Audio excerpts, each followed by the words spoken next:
Et bonjour à tous, on se retrouve aujourd'hui pour les résultats de SmackDown du 9 octobre 2020.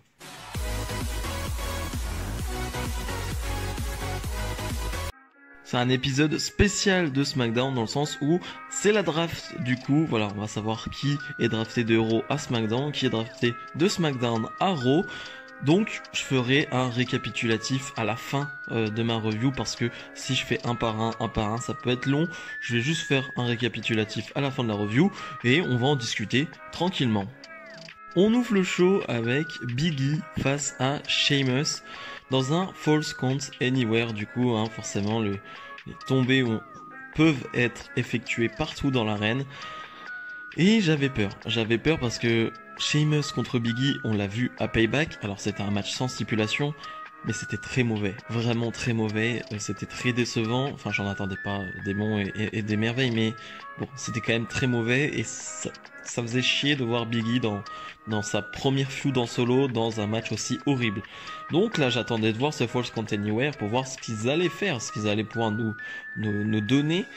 Et bah c'était cool, c'était vraiment bien. La stipulation est parfaite pour Sheamus, j'ai envie de dire, Sheamus qui est un peu plus en difficulté quand t'es juste dans un match solo sur le ring.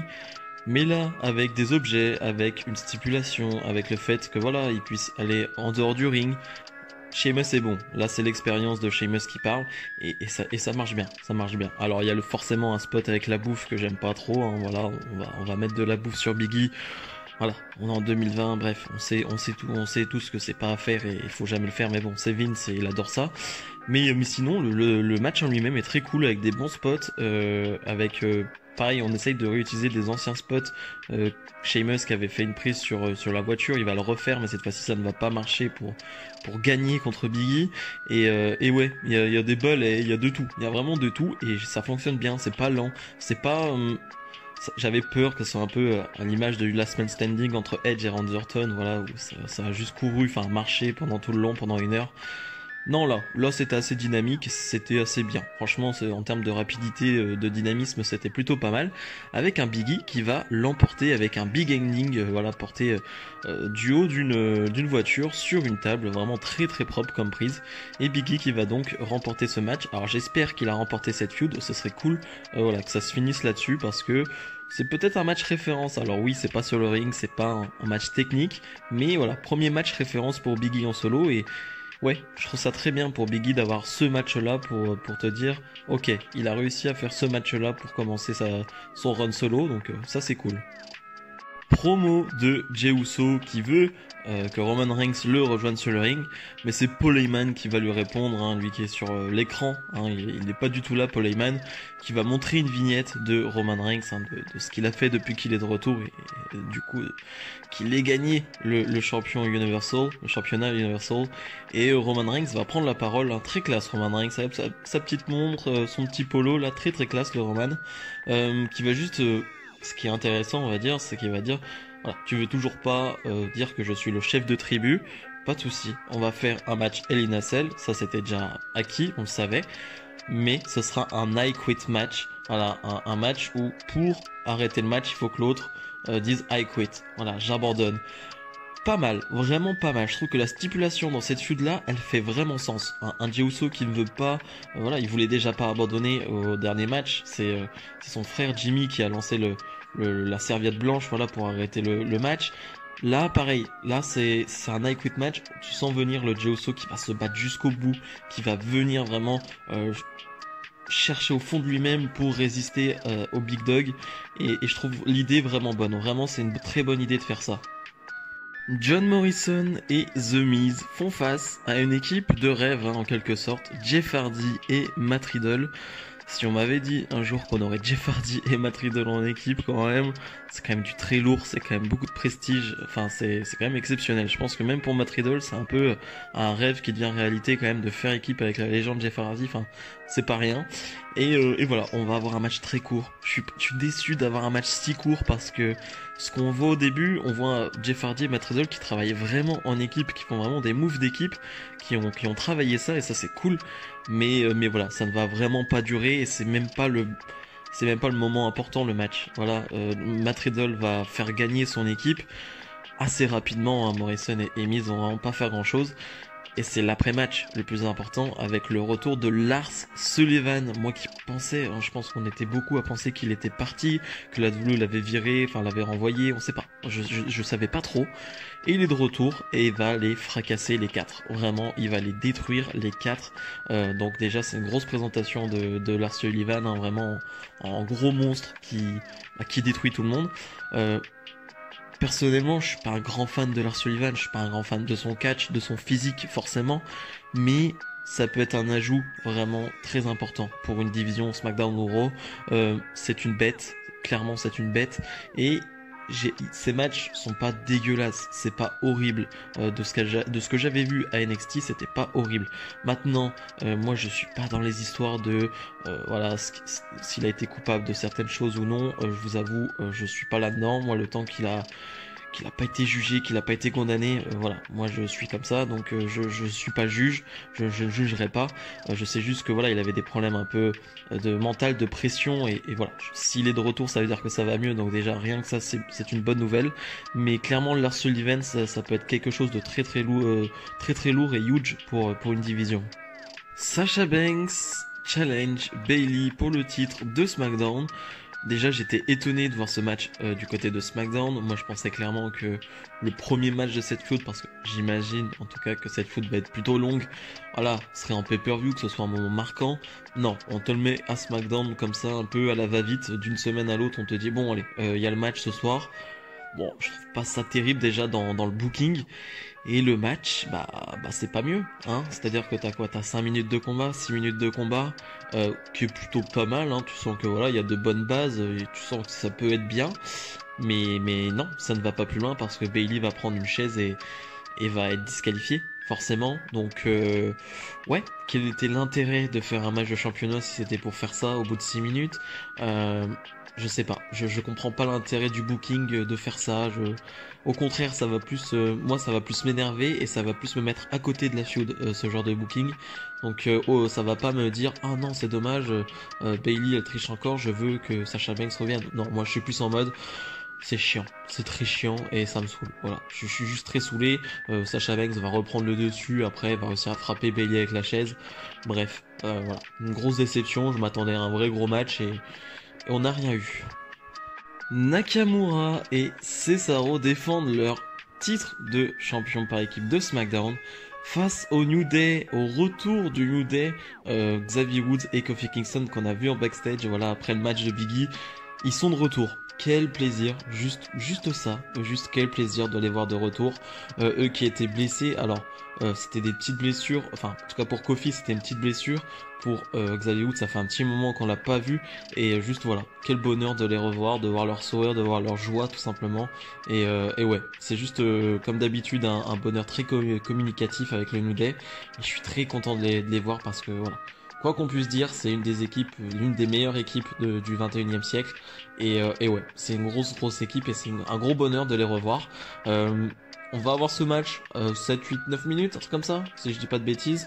C'est un classique entre Cesaro, Nakamura et le New Day. On l'a déjà vu plein de fois.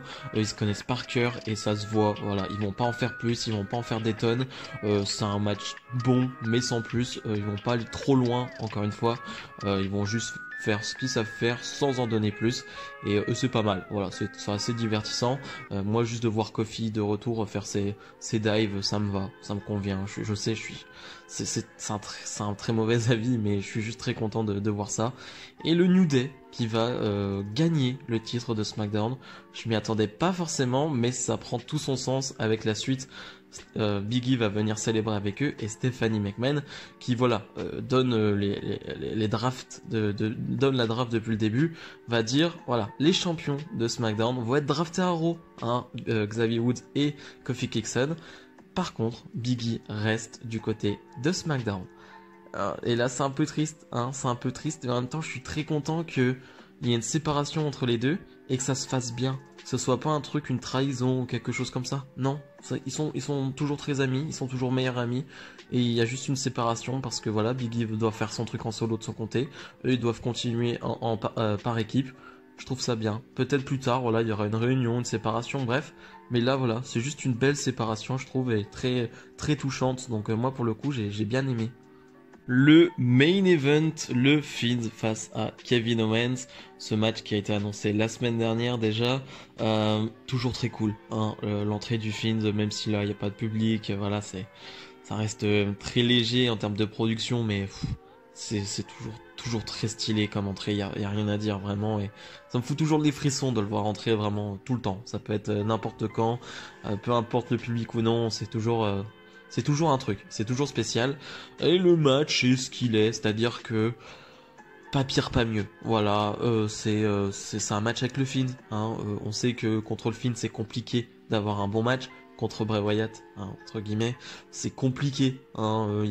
C'est pas un très grand catcheur, c'est pas un mauvais catcheur, mais c'est pas un très grand catcheur. Il y a quasiment que Daniel Bryan hein, qui arrive à vraiment sortir de top match avec Bray Wyatt et le Fiend.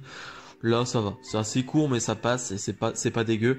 Il y a juste un petit botch hein, sur le pop-up powerbomb de Kevin Owens. Voilà, qui veut faire son pop-up powerbomb et sur la table des commentateurs et qui le botch une première fois. C'est bien dégueu. C'est bien horrible. Bon, il se reprend, il le refait directement et il est très propre le deuxième, mais ça fait un peu tâche. Ça fait quand même un peu tâche. Voilà. Deux gars quand même de leur expérience qui loupent un peu ça. Ouais. Je sais que le film est lourd, mais il aurait fallu mieux faire le truc. Mais bref, le film qui va l'emporter comme d'habitude avec sa mandible claw. Et la lumière va s'éteindre. Et le film va se retrouver sur la rampe avec Alexa Bliss. Hein, Alexa Bliss qu'on n'avait pas vu du show. Et qui voilà se retrouve face à face comme d'habitude avec le film. Et ça se termine là-dessus. Donc voilà, une fin plutôt classique. Pas surprenante et pas rien de fou, j'ai envie de dire. Allez, maintenant, on va faire un petit bilan sur la draft. Voilà, tous ceux qui ont été draftés du côté de Raw ou de SmackDown. Je vais vous dire juste les changements. Hein. Je vais pas vous dire ceux qui sont restés à Raw, ceux qui sont restés à SmackDown. C'est ce qu'a fait la WWE et je trouve ça très nul. Enfin, c'est pas terrible hein, de nous annoncer Drew McIntyre est drafté à Raw. Oui, enfin, on savait. Enfin, voilà, bref. Seth Rollins est drafté du côté de SmackDown. Je trouve ça très bien. Voilà, un Seth Rollins qui a fait un peu le tour là du côté de Raw. Il a affronté quasiment tous les faces. Il faut du renouveau et sa gimmick va marcher parfaitement du côté de SmackDown. Il peut se retrouver de temps en temps avec un petit Roman Reigns, hein, un petit ami de longue date. Donc ça peut être bien intéressant. AJ Styles, lui aussi, qui a fait un peu le tour du côté de SmackDown, se retrouve du côté de Raw. Je suis pas vraiment étonné non plus parce que il a gagné le titre intercontinental, il l'a perdu et après bon.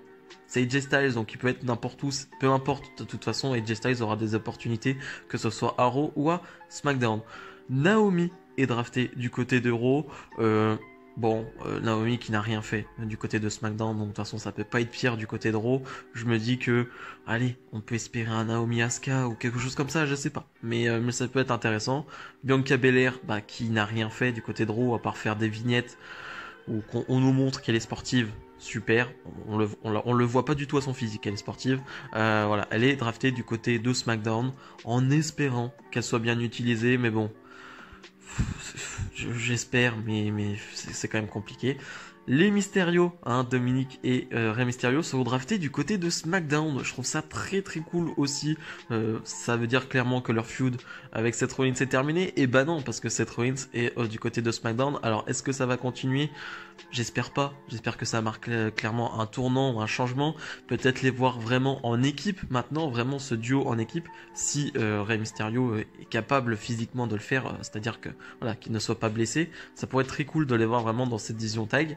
Voilà, le New Day qui sont draftés, le New Day, Kofi Kingston et Xavier Woods qui sont draftés du côté de Raw, voilà, ça, on le savait déjà, mais et Big E qui reste du côté de SmackDown, voilà, c'est à peu près les plus grosses